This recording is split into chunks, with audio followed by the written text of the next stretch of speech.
Hello বন্ধুরা, আজকে একটা ছোট্ট নেক পিস তৈরি করব। হঠাৎ একটা অলস দুপুরে বসে থাকতে থাকতে মনে হলো নতুন কিছু করা যাক।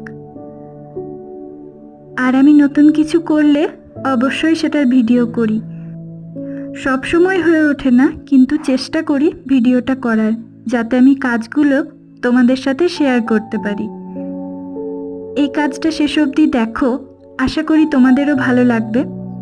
যদি কাজটি ভালো লেগে থাকে অবশ্যই একটা লাইক করে দিও, আর এই ধরনের কাজ আরও পেতে চ্যানেলটি সাবস্ক্রাইব করতে ভুলো না। Thank you.